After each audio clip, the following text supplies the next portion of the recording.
جی السلام علیکم۔ آج کل سوشل میڈیا پہ یہ بات کافی سننے اور دیکھنے کو مل رہی ہے کہ آپ رزق کے اصول کے لیے فلاں وظیفہ پڑھیں، فلاں عمل کریں، اس طرح کریں، اس طرح کریں۔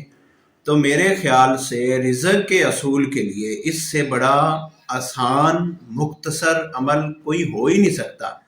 نبی علیہ الصلوۃ والسلام نے فرمایا، ابی بن کعب رضی اللہ تعالیٰ عنہ والی حدیث ہے کہ جو بندہ دعا پڑھتا رہتا ہے، نبی علیہ الصلوۃ والسلام فرمانے لگے اور زیادہ کر لے تو ابی بن کعب رضی اللہ تعالیٰ عنہ فرمانے لگے، اگر وہ بندہ ہر وقت دعا میں درود پاک ہی پڑھتا رہتا ہے تو اللہ کے پاک پیغمبر علیہ الصلوۃ والسلام فرمانے لگے تو پھر اس کو دنیا اور آخرت میں ہر طرح کے اللہ غم سے، پریشانی سے بچا لے گی۔ اگر آپ بھی پریشان ہیں رزق کے اصول کے لیے، اولاد کے لیے، نوکری کے لیے، کاروبار کے لیے، تو آپ درود پاک کو پڑھیے۔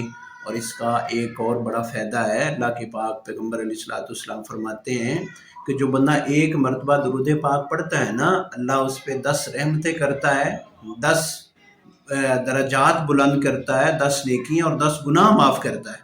ہم کہتے ہیں نا فلاں بندے پہ بڑی رب کی رحمت ہے، تو آپ بھی اس رحمت کے مستحق ہو سکتے ہیں، آپ بھی وہ رحمت والے بن سکتے ہیں اگر آپ درود پاک پڑھیں تو۔ آپ درود پاک کثرت سے پڑھیں، انشاءاللہ اللہ زندگی میں آپ کی کوئی دعا بھی رد نہیں کرے گا۔ اللہ آپ کی ہر دعا قبول کرے گا، ہر پریشانی سے نجات عطا کرے گا۔